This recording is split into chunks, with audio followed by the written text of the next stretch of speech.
Karena di masa lansia yang paling mengerikan adalah kalau neuron kita sudah banyak gugur. Kita nyusahin orang, mohon maaf akhirnya kencing sembarangan, mohon maaf BAB sembarangan, teriak-teriak nggak jelas, marah-marah, mengerikan gitu loh. Nah kalau kita manage otak kita dari sekarang, umur 60-70 kita stabil.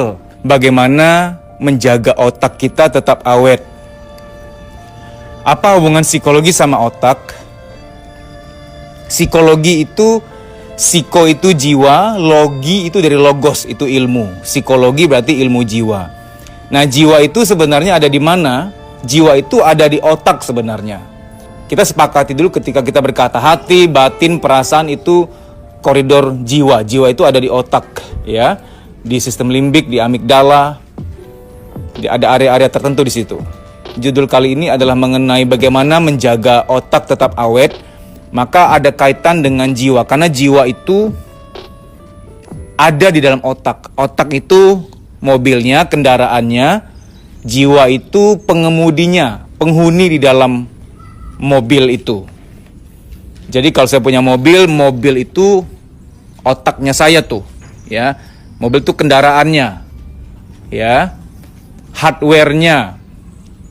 Saya yang mengemudi, saya adalah jiwanya gitu.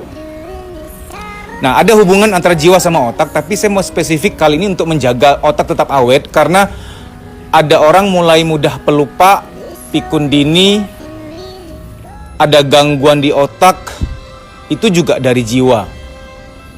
Ya nanti waktu saya berikan contoh-contohnya, kamu akan ngeh, oh ternyata otak bisa rusak kalau melakukan hal-hal yang saya sebutkan berikut ini yang sebenarnya tidak boleh Anda lakukan. Anda harus hindari gitu.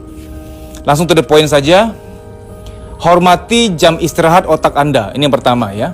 Hormati waktu istirahat otak Anda. Jam 7, jam 8 malam sudah seharusnya relax, rebahan, santai ya. Jangan mikir yang berat-berat. Karena di malam hari kalau kamu masih kerja berat, mikir berat, itu mengganggu haknya otak gitu. Kalau mau lebih dalam, di dunia neurologi itu ada istilah gelombang-gelombang otak, ada beta, alfa, theta, delta. Beta itu gelombang siaga, alfa itu gelombang rileks, theta itu gelombang setengah tidur, gelombang sangat rileks, sangat tenang, delta itu gelombang tidur nyenyak. Nah, otak itu harus punya menu-menu ini secara seimbang. Pagi, siang, sore, oke, gelombang beta dominan.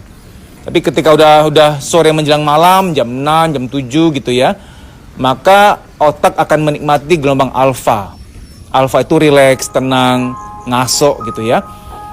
Nah, di atas jam 7, jam 8, jam 9, jam 10 itu sudah gelombang theta tuh, gelombang setengah sadar yang udah ngawang-ngawang, nyawa udah nggak ngumpul lagi, nyawa udah setengah-setengah, udah rileks banget gitu loh. Ya. Itu biasanya kalau sama pasangan atau sama anak dalam ilmu parenting atau ilmu psikologi relationship itu biasanya ada namanya pillow talk. Pillow talk tuh ngobrol yang ringan, ngobrol tentang kasih sayang, ya curhat-curhatan dengan anggota keluarga. Udah rileks lah. Nah, delta tidur nyenyak. Kalau Anda mau otak Anda tetap awet, saya minta tolong hormati jam tidur. Hormati jam rehat otak Anda. Jangan jam 8 malam, jam 9 malam marah-marah sama anak, marah-marah sama pasangan, masih kerja ini itu yang berat-berat mikirnya gitu. Maka kalau anakmu ujian pun dilihat, kalau ujiannya besok matematika, dia belajarnya sore aja atau siang, jangan malam. Karena matematika kan harus ngitung-ngitung tuh, harus latihan tuh, harus ngasah otak, jangan malam. Karena malam itu otak nggak boleh panas, otak itu harus mulai redup grafiknya. Ya kalau ujiannya hafal-hafalan bolehlah, kita menghafalkan cuma menyerap saja nggak apa-apa. Tapi yang mengasah, ya yang perlu analisa tajam, analisa mendalam sebaiknya jangan malam hari. Nah ini mungkin hal baru bagi Anda, tapi ini ilmu neurologi. Di malam hari hormati relaksasi otak Anda, kebutuhan relaksasi otak Anda. Ya, maka saya nggak setuju minum kopi di malam hari. Kopi itu kan tujuannya untuk mendukung harian kita kerja. Pagi, siang, sore. Tapi kalau udah malam kamu ngopi salah loh. Kopi itu kan ada kafein. Kafein itu kan membangkitkan. Bikin kamu melek lagi. Bikin kamu aware lagi. Itu nggak boleh sebenarnya. Otaknya udah redup, dia minta rehat, minum kopi, gitu lagi. Ya. Meskipun ada orang yang gue ngopi nggak ngopi sama aja mas, ngopi itu cuma hobi aja. Kok gue ngopi bukan berarti nggak bisa tidur, gue ngopi tetap tidur aja, nggak ngefek gitu. Orang lain mungkin ngopi sekali minum kopi cuma beberapa sendok bisa nggak tidur gitu. Kalau saya udah biasa mas, oke, mungkin bagi kamu yang ngopi itu nggak berdampak lagi, itu malah jadi pertanyaan.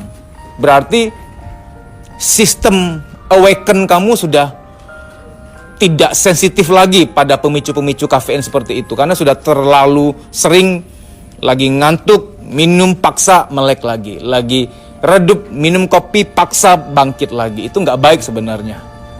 Saya nggak melarang kopi ya, saya pun ngopi, cuman saya ya 3 hari sekali ya, coba buat iseng aja sih, nggak terlalu suka. Bagi Anda yang suka ngopi silakan, tapi kalau boleh jangan malam hari, supaya otak dihormati kealamiahannya untuk istirahat. Lihat ya, kalau malam hari yang harusnya rehat, kamu masih kerja keras, masih maksa memforsir otak Anda, akan terjadi kemerosotan. Ini saya lebih detail soal ilmu neurologi. Otak kita tuh ada 100 miliar neuron otak, sel-sel otak. Otak kita ada 100 miliar neuron. Kamu nggak usah hitung, udah ada yang ngitung buat kita, kamu nggak usah ngitung. Nggak bisa juga. Supaya gambaran, kamu pernah makan otak ikan nggak ya? Otak ikan tuh kalau di bibir itu, di lidah itu sensasinya kayak bulir-bulir halus gitu. Nah itu neuronnya tuh. Otak ikan mungkin kalau dihitung ya mungkin ya saya nggak tahu 10.000 mungkin 10.000 neuron. Tapi otak manusia yang 1,4 kilo ini, ya kamu juga harus percaya aja, nggak usah nimbang sendiri, pokoknya 1,4 kilo aja. Ya, itu 100 miliar neuron. Betapa maha besarnya Tuhan. 100 miliar neuron. Neuron ini semakin tua merosot. Orang yang umur 40-50 tahun, apalagi menopause, laki-laki nanti 60-an andropause, itu nanti akan turun neuron dari 100 miliar, mungkin tinggal 80 miliar, tinggal 70 miliar, merosot neuron-neuronnya itu. Ya.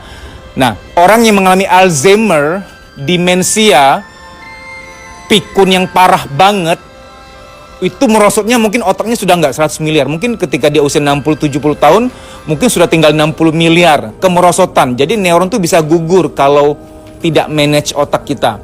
Mengapa saya sharing ini di kuliah psikologi? Karena di masa lansia yang paling mengerikan adalah kalau neuron kita sudah banyak gugur. Kita nyusahin orang, mohon maaf akhirnya kencing sembarangan, mohon maaf BAB sembarangan, teriak-teriak nggak jelas, marah-marah, mengerikan gitu loh. Nah kalau kita manage otak kita dari sekarang, umur 60-70 kita stabil. Kita masih sehat jiwa kita tuh. Yang pertama tolong ya, di atas jam 7 udah nggak boleh mikir berat. Apapun, marah-marah, berdebat sama anak, sama orang tua, kerja, termasuk hitung-hitungan, belajar matematika juga nggak boleh malam hari. Nggak boleh. Karena malam tuh nggak boleh mengasah otak. Sudah harus turun gelombangnya. Sudah gelombang theta, gelombang delta. Kalau pagi, siang, sore silahkan. Ya. Ini ilmu, saya nggak ada kepentingan apa-apa, saya hanya menyampaikan, saya kutip, bukan ilmu Dedi nih. Saya belajar neurologi juga di psikologi 3 SKS. Yang kedua, bagaimana menjaga otakmu tetap awet di masa tua, nggak merosot neuronnya. Kita berharap di masa tua tinggal 80 miliar, tinggal ya 70 miliar neuron, jangan sampai tinggal 50 miliar, tinggal setengahnya. Ya. Neuron itu nyata loh ya, neuron itu nyata. Contohnya orang yang kena stroke. Ada oma-oma kena stroke, agak aneh. Dia pasca stroke itu bahasa Indonesia lupa bahasa Indonesia. Tapi anehnya bahasa Belandanya lancar masih. Aneh kan? Saya tanya ke neurolog, saya tanya ke dokter, ke neurolog, kok dok bisa gitu ya dok ya? Kok bahasa Indonesia beliau hilang ya? Nggak bisa sama sekali ya. Kalau keluarga ngomong bahasa Indonesia beliau nggak ngerti gitu. Tapi kok bahasa Belanda lancar ya? Neurolog mengatakan berarti yang kena stroke itu neuron-neuron yang areanya bahasa Indonesia. Karena memang ilmu kita tuh ada folder-foldernya di otak kita, kayak perpustakaan gitu. Nah, yang sisanya, yang Belanda ini, neuron-neuron area perpustakaan untuk menampung ilmu-ilmu bahasa Belanda itu tidak kena stroke-nya. Jadi otak kita yang 100 miliar ini kayak perpustakaan, kayak rak-rak buku tuh, ya. Stroke itu pun nggak di seluruh tempat. Kalau saya pikir-pikir, iya juga ya. Ada orang kena stroke itu kan sampai kena bibir gitu kan, nggak bisa gerak misalkan. Papa saya pernah kena stroke cuman jarinya aja nggak bisa, tapi mulutnya normal gitu loh. Nah mungkin kan area yang kena stroke itu cuma area yang mengendalikan si jari aja kan, yang kendalikan otot wajah mungkin tidak kena stroke ya, seperti itu mungkin. Nah sekarang hal kedua yang kita harus perhatikan supaya otak kita awet sampai masa tua ya, nggak nyusahin orang lain. Karena di masa jompo itu, masa lansia yang paling mengerikan adalah kalau kita hilang kendali basic kayak mohon maaf buang air kecil, buang air besar, nangis, teriak, kita nggak punya kontrol untuk itu lagi karena neuronnya berguguran. Nah, hal kedua yang Anda harus lakukan adalah hormati hak katarsis Anda. Katarsis itu keluarin unek-unek, ekspresikan rasa. Nah, cuman sayangnya di kultur kita itu aib kalau kita tuh terlalu mengumbar rasa. Betul sih, kita nggak boleh mengumbar rasa, nggak boleh nangis di halte, nggak boleh nangis di mall, nggak boleh nangis di tempat umum. Saya setuju kok. Tujuan tidak mengumbar perasaan sembarangan tuh supaya tidak turut melemahkan orang lain, itu sebenarnya. Adabnya itu sebenarnya, supaya tidak melemahkan orang lain. Tapi kalau sampai kamu nggak pernah mau ngomong lagi, nggak pernah nangis, nggak pernah menceritakan, nggak ada yang tahu kamu tuh punya masalah, tertutup rapat semuanya, otak kamu akan penuh tuh. Nah, otak kalau kepenuhan itu akan berat kerjanya. Saya berikan gambaran ya. Saya dulu pernah punya laptop, saya pikir rusak, udah mau saya ganti tuh, ya. Jadi sebenarnya yang terjadi adalah itu kan sering ngeheng-ngeheng. Kalau buka 3 aplikasi, misalkan saya buka Word, buka Excel, satu lagi buka editing misalnya, itu udah nggak mau tuh. Kalau dulu masih mau, kok udah nggak mau, sekarang lelet ya, cuma bisa buka Word aja. Kalau buka editing, Wordnya tutup, nggak bisa yang bareng-bareng gitu, loadingnya lama gitu. Saya pikir rusak, udah hampir mau diganti gitu kan, ternyata ada yang bilang itu memori penuh kali Dad gitu. Ya udah saya coba-coba, saya beli hard disk yang 1 terabyte. Saya pindahin tuh, alhasil saya bisa pindahin 100 GB, saya pindahin. Pasca saya pindahin, jadi ringan tuh laptop tuh. Nah, sebelum saya pindahin, setiap kali mau loading yang lagi penuh tuh, mendesis. Jadi setiap kali mau loading file tuh, bunyi dan panas tuh laptopnya. Loadingnya lama gitu, kayak ada sesuatu di mesin, gitu, dan cepat panas laptopnya. Ya, nah tapi ketika saya pindahin ke hard disk, 100 GB gitu ya, wah itu jadi jauh lebih enteng. Udah nggak ada lagi kelamaan tuh nggak. Dan buka apa langsung muncul aplikasi. Karena dia sudah ringan. Nah otak juga kurang lebih begitu. Ketika terlalu banyak data di otak kita, cepat panas tuh memang tuh. Jadi bagi kamu yang belakangan sering gampang pusing, gampang capek, kreativitas hilang, kurang konsentrasi, kemungkinan filenya udah banyak. Kenapa? Karena kamu terlalu mendem soalnya. Saya nggak minta kamu mengumbar perasaan sembarangan ya. Ya kamu pengen nggak tulis diary kek gitu. Ngomel-ngomel di voice note terus kamu hapus gitu, karena emang harus keluar gitu ya. Pas nggak ada siapa-siapa ya, cuma kamu sendiri tok di rumah, ngomel-ngomel aja, kamu kok gitu sama kamu, zolim sama aku, keluarin gitu loh. Karena ya ini agak susah ngomong begini ke orang yang merasa ngapain gitu, sesat gitu. Bukan sesat, ini memang katarsis namanya, konversi emosi dikeluarkan. Banyak penelitian mengatakan orang depresi atau orang yang psikosomatik itu orang yang sakit di badan karena ada beban di jiwanya, itu banyak dialami orang-orang introvert, terutama orang melankolis yang nggak apa-apa kok. Itu yang bahaya gitu loh. Ya, kelihatannya sih cool gitu, padahal kulkas isinya banyak.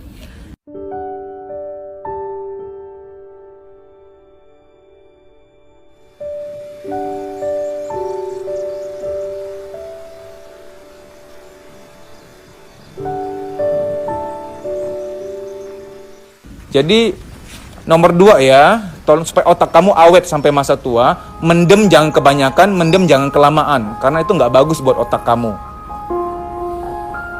Karena otak kalau cepat panas, gampang marah. Lihat deh, orang yang banyak mendem pasti mudah marah, digigit nyamuk aja luka batin. Kita nggak balas WA aja dia 3 jam tuh, sombong banget lihat. Padahal HP ketinggalan, padahal kita lagi notice hal penting lainnya di WA yang lain gitu. Jadi orang ketika udah mudah tersinggung, dia marah tuh, panas tuh. Jadi begini alurnya, otak penuh karena jarang curhat, mendem, otak penuh, lalu mudah terpicu emosi. Ketika mudah terpicu emosi, mudah marah, dia ada masalah sosial dengan orang lain. Nah, masalah sosial dengan orang lain bikin dia tambah panas karena dia, ini masalah, cekcok lagi. Jadi otak yang penuh, yang tidak dikosongkan, itu membuat otak akhirnya punya beban tambahan karena dia cekcok sama orang lain. Tambah panas lah, dan marah berlebihan itu neuron berguguran. Saya ulangi ya. Marah wajar, cuma sekedar kesel 1 jam, oke lah. Tapi kalau marah yang berlarut-larut, tidur pun marahnya dibawa nginep gitu. Ada kan orang marah, kondisi marah masih tidur. Padahal secara ilmu neurologi, lagi marah nggak boleh dibawa nginep. Harus selesaikan dulu baru boleh tidur. Nggak boleh marah dan tidur. Tidur nggak boleh dalam keadaan marah. Jadi gini, marah berkepanjangan, neuron itu gugur.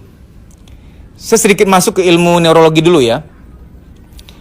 Orang itu jangankan marah, ya.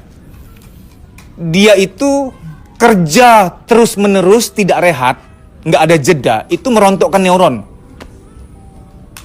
Jadi kerja terus, jeda-jedanya paling cuma makan siang doang gitu.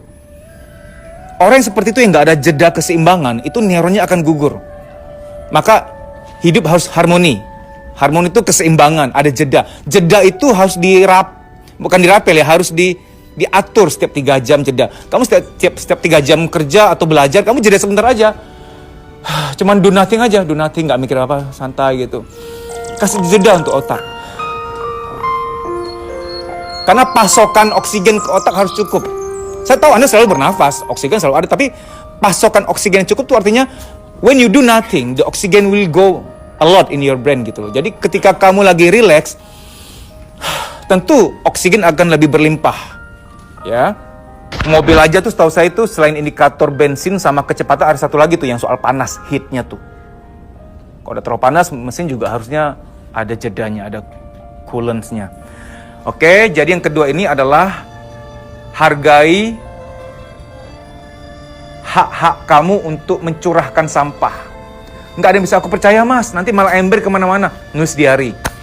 Ketika nggak ada orang di rumah, ngomel-ngomel sendiri. Nggak apa-apa, nggak apa sih, dia tega banget. Keluarin, gemes-gemes kamu, greget-greget kamu tuh keluarin. Kalau nggak begitu, penuh nanti otak kamu.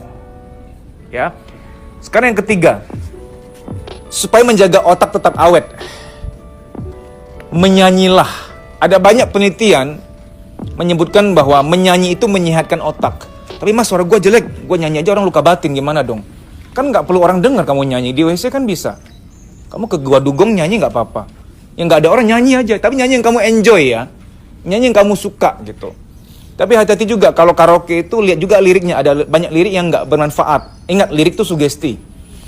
Ada banyak penyanyi, saya nggak usah sebut namanya, nggak etis. Pasca dia nyanyiin itu, kemudian hidupnya mirip kayak lirik yang dia nyanyiin. Saya malah mikir dalam hati, kalau dia nggak nyanyi mungkin nggak kejadian kali. Persis, ada 3 orang penyanyi, persis terkenal 3 orang penyanyi ini. Pasca nyanyiin lagu itu, hidupnya mirip kayak lirik yang dinyanyikan tersebut. Oke, pilih nyanyian lagu-lagu yang kamu sukai dan liriknya tuh netral lah ya, nggak yang terlalu, bukan lirik yang bikin down, lirik yang bikin mendalam dalam kejatuhan gitu. Kan ada lagu-lagu cinta yang menggambarkan jatuh, terpuruk banget, hancur segala macam, itu jangan dinyanyiin. Oke, sekarang yang kamu seriuskan soal menyanyi ya. Menyanyi ini memang senandung-senandung itu, musik-musik itu memanjakan otak. Jadi lagu yang menarik bagi kamu itu membuat otak kamu tuh enjoy, itu entertainment untuk otak kamu. Ya. Selain itu kalau untuk anak-anak, kamu tahu sendiri kalau anak tuh suka bernyanyi, dia akan relatif lebih cerdas. Nyanyi, lagu, musik itu bagus sekali. Maka musik-musik instrumental kamu mungkin kamu nggak terlalu suka nyanyi, kamu buka di YouTube, ada banyak kok healing music, meditation sound. Kamu cukup mendengarkan, ya, menikmati, karena otak itu menikmati musik atau lagu yang kamu minati. Hal berikutnya untuk menjaga otak supaya awet sampai masa tua, yaitu kamu harus membaca setiap hari minimal 1 jam. Otak itu harus diasah. Ada penelitian mengatakan, libur 1 bulan, enggak mengasah otak, enggak membaca, berleha-leha tok gitu, leha-leha aja. Pasca liburan itu IQ-nya turun 15% rata-rata. Makanya kita kalau libur kelamaan masuk kerja kayak tumpul tuh, mau ngapain? Aduh gimana nih, mau mikir berat nih. Ya itu kamu karena libur leha-leha tok gitu. Jadi satu hari baca 1 jam. Baca apa kek gitu, bukan baca IG-nya mantan ya. Pokoknya baca yang ngolah, baca ilmu. Oh gitu. Jadi baca yang ngolah, baca yang nambah ilmu. Lihat ada orang-orang yang aktif, Profesor Dr. Sutarlina Sukaji. Beliau itu profesor, waktu ngajar saya masih umur 65 tahun, tidak pikun sama sekali. Saya tanya, saya guyon, Prof, kok Prof kuat banget nih daya ingatnya ya, kami aja kalah loh. Kadang ada tugas kami berharap Prof lupa gitu, ternyata Prof ingat. Dia bilang gini, Dad, kamu lupa ya, aku tiap minggu tuh pasti nyidangin orang kan. Nyidang ya, tesis, disertasi. Kamu nggak tahu ya, aku kalau baca buku, baca disertasi segini tuh. Disertasi kan segini besarnya, setebalnya tuh. Ya disertasi setebal-tebal ini, disertasi. Tesis segini. Jadi setiap minggu prof itu harus baca habis. Bukan baca yang cuma lewat, dia baca memahami loh kan. Beliau kan yang sidang kan, yang menguji kan. Baca habis, kita harus paham itu. Jadi 65 tahun, daya ingat kuat. Jadi kalau kamu mau seperti profnya saya, Prof. Sutarlina Sukaji, kamu wajib baca 1 hari 1 jam. Orang yang malas baca cepat pikun. Oke, yang keempat, supaya otak kamu terjaga awet ya. Karena kalau nggak pakai tips-tips berikut ini, nanti di masa tua cepat pikun, nyusahin orang, rewel kayak anak kecil, buang air kecil sembarangan, buang air besar sembarangan, karena otaknya menyusut neuron dari 100 miliar menjadi 70 atau 60 miliar. Karena neuron itu akan berguguran kalau ada terjadi kerusakan atau kepanasan atau tidak diasahnya otak. Oke, yang berikutnya adalah setiap manusia diciptakan Tuhan untuk menyenangi sesuatu. Jadi kesenangan, passion, itu energize, menyemangati, menguati otak kamu. Nggak wajar kalau kamu tuh nggak punya kesenangan, nggak wajar. Ketika ditanya, kamu hobinya apa? Apa ya hobiku ya? Hobiku nerima duit gitu. Itu bukan hobi. Jadi kamu harus tahu hobi kamu tuh apa. Harus temu. Nggak ada deh dok. Ada. Nggak mungkin nggak. Bayangin kamu waktu kecil sukanya apa? Main kelereng. Kan? Itu hobi kamu. Apalagi waktu kecil. Misalkan sukanya berenang. Sukanya main basket. Sukanya main dakocan gitu misalkan. Pasti ada yang bikin kamu happy gitu. Nggak mungkin nggak. Hobinya fotografi. Hobinya karaoke. Setiap orang wajib punya hobi. Karena setiap orang harus ada kesenangan. Karena kesenangan itu memicu hormon endorfin, serotonin, melatonin. Hormon-hormon ini menyeimbangkan dan membuat awet muda. Orang yang udah nggak pernah bersenang-senang, hidupnya buat kerja tok, stres berlebihan, itu terjadi keguguran neuron. 100 miliar jadi 90 miliar, 80 miliar. Ya. Ada kemungkinan akan terjadi demensia, Alzheimer, pikun dini di masa tua, dan lain sebagainya. Maka kita lihat grafiknya ya. Orang tua tuh kayak anak kecil lagi nih, anak kecil, dewasa, orang tua. Jadi orang tua tuh kayak anak kecil lagi, ada di kaki grafik. Anak kecil, usia produktif 20, 30, 40, 50 menopause, 60 andropause, laki-laki kayak anak kecil lagi. Grafiknya ada di kaki. Jadi,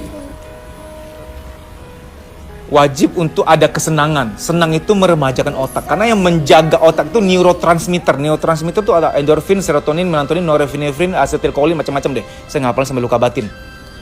Jadi hormon-hormon itu untuk menyeimbangkan otak. Kesenangan tuh perlu. Habis nonton video ini cari tahu aku tuh senengnya apa ya? Sukanya apa ya? Kalau aku lakukan tuh seneng banget gitu.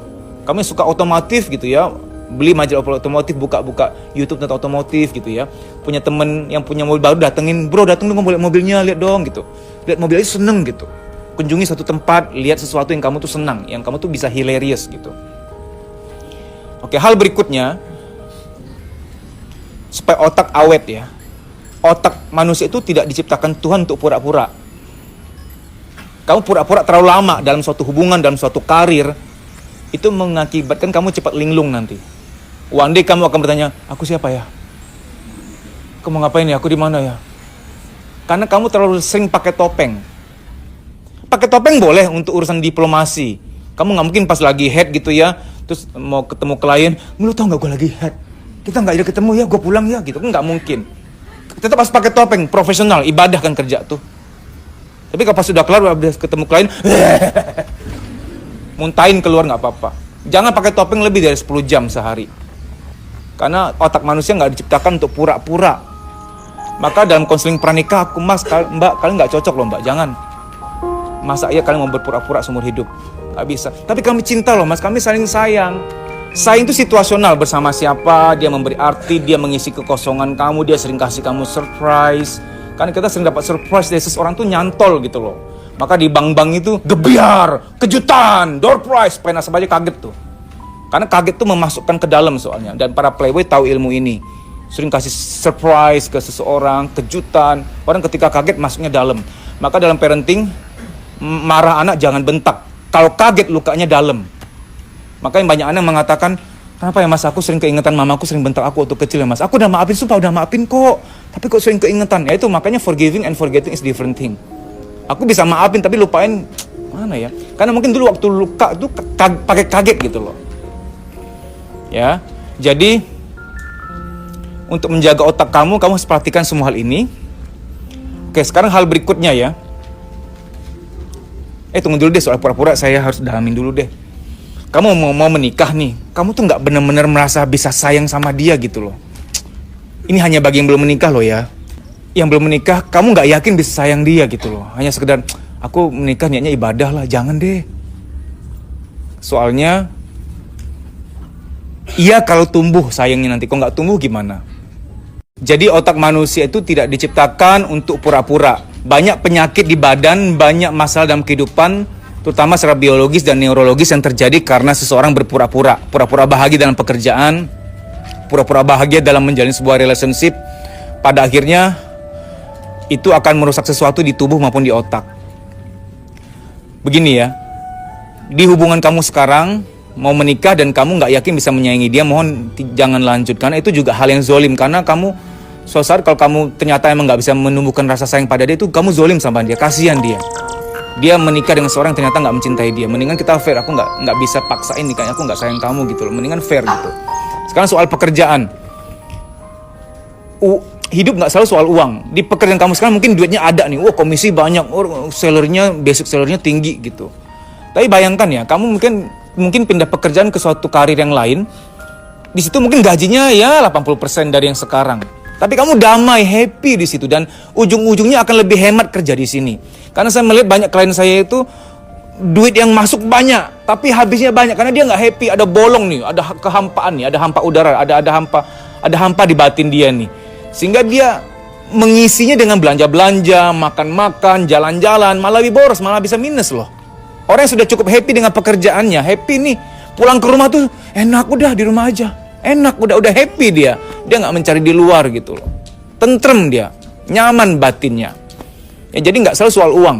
Pada akhirnya akan zero sum game. Ujung-ujungnya nol kalau kamu nggak happy. Jadi orang-orang yang kalau stres larinya makan. Orang-orang yang stres pasti kepikiran mau kemana ya kita ya kali ini ya. Mau ke Bali, mau ke Singapura. Nggak ada yang salah dengan Bali, dengan Singapura nggak salah. Tapi kalau itu jadi pola, itu yang salah. Ke Bali boleh untuk menikmati hidup. Tapi kalau berpola ya, lagi stres, mau kemana kita? Mau kemana kita? Lagi stres, mau makan apa kita?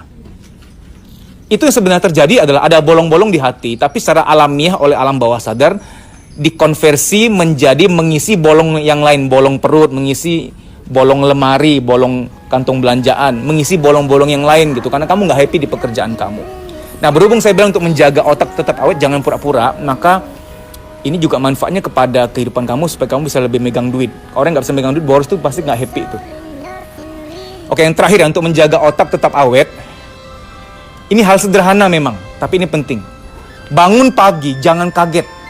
Jangan kayak koboi. Ada orang bangun pagi tuh, pas bangun, langsung berdiri gitu. Langsung naik gitu. Nggak boleh. Ini ilmu neurologi sedikit ya. Orang ketika tidur itu gelombang delta. Delta wave. Setengah sadar tuh theta. Dari theta, itu sudah rada ngulet. Nah, alpha itu sudah ngulet yang agak kasar, yang itu alfa tuh. Nikmati alfa cukup lama. Alfa tuh kondisi rileks. Jadi kamu wajib ngulet tiap pagi. Ngulet tuh menyehatkan otak. Maka saya paling melarang orang tua kalau bangunin anak, bangun nggak? Iya mah. Bahaya loh itu. Dia nanti di sekolah suka bengong-bengong, nggak konsentrasi belajar, daya ingat turun, dia kalau belajar apa-apa tuh susah. Karena kenapa? Gelombang otak naiknya dari delta, theta, alfa, betanya itu kamu paksa. Delta nih, theta setengah sadar langsung ke beta, dia nggak menikmati alfa, nggak boleh. Bangun pagi nikmati, dan pasang alarm jangan yang ringtone-nya kuntilanak, supaya bangun. Karena saya punya klien tuh dia mengalami hipersomnia. Hipersomnia itu yang suka tidur tuh tenggelam gitu, mau bangun tuh berat. Dia bilang sama saya, mas, gue tuh kalau ringtone-nya cuman Hello Kitty gitu nggak bisa, suara kuntilanak gitu. Jadi dia download di Google suara kuntilanak, dia taruh di ringtone HP-nya, dia connect ke kan ada choose tone tuh di alarm tuh. Selain dengar begitu, kemudian kepribadian jadi kuntilanak juga. Tapi itu mempengaruhi karena kamu kaget soalnya. Saya ulangi ya, tidurnya tuh delta. masuk ke gelombang setengah sadar, theta. Jadi ngigau, mimpi itu gelombang theta tuh. Naik ke alfa, alfa tuh ngulet. Nah alfa tuh harus dinikmati. Nikmati ngulet kamu, biar otak kamu sehat. Nggak boleh bangun mendadak. Pakai alarm, pakai bunyi yang ascending, yang naik. Ringtone-nya volumenya naik pelan-pelan. Malah kalau lebih bagus ya, malam kalau ketika kamu mau tidur, kamu sugesti, besok bangun jam 4, besok bangun jam 4, sugesti 3-5 kali. Lihat, kamu jam 4 besok beneran bangun. Pakai alarm alamiah aja, kamu setting sugesti alam bawah sadar kamu. Pas malam hari udah ngantuk, tapi hanya bisa disugesti pas lagi ngantuk ya. Malam hari udah ngantuk, besok bangun jam 4, ngomongnya pas ada lemes, besok bangun jam 4, 3 kali. Besok kamu akan bangun jam 4, saya sudah buktikan. Lebih baik bangun secara alamiah ya, alarm internal kita, daripada bangun dengan kaget. Maka orang tua, jangan bentak anak di pagi hari.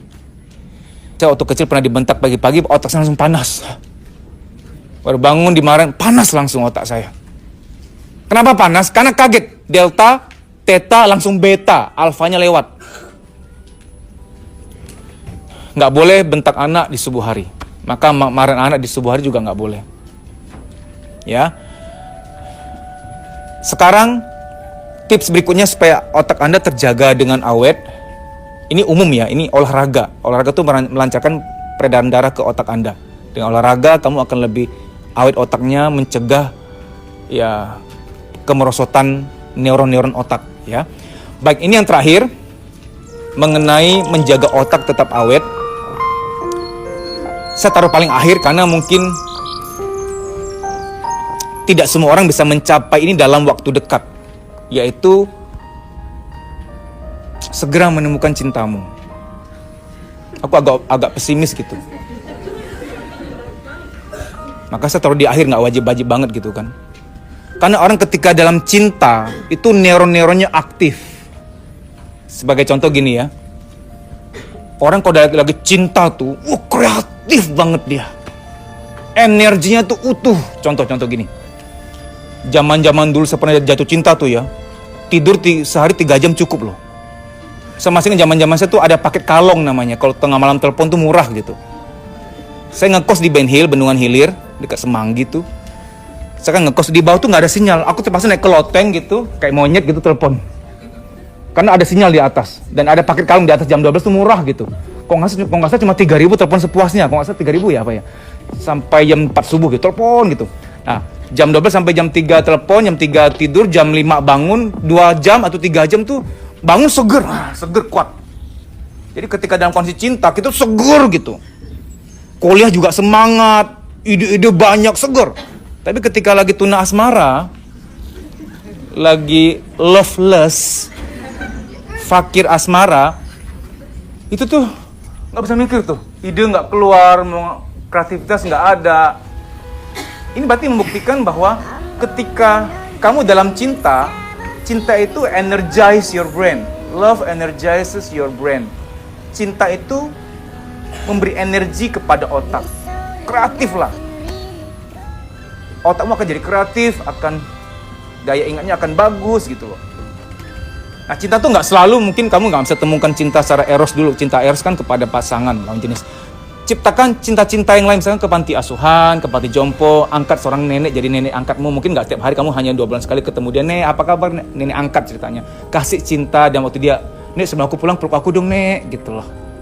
Kamu merasa dipeluk, apalagi kamu yang kurang figur ayah, kurang figur ibu. Saya sarankan bagi kamu yang kurang figur orang tua, ke panti jompo, datangi seorang kakek atau seorang nenek. Misalkan kamu kurang figur ayah nih, pergi ke panti jompo, cari seorang kakek ya yang menurut kamu baik, yang kamu nyaman, yang chemistry-nya cocok. Kamu cerita aja jujur, kayak aku tuh kurang figur ayah. Udah ngobrol panjang pas pamit, kayak sebelum pamit boleh nggak elus aku kayak gitu. Itu kamu dapat cinta gitu loh. Afeksi dari orang tua kepada itu akan menolong kamu gitu.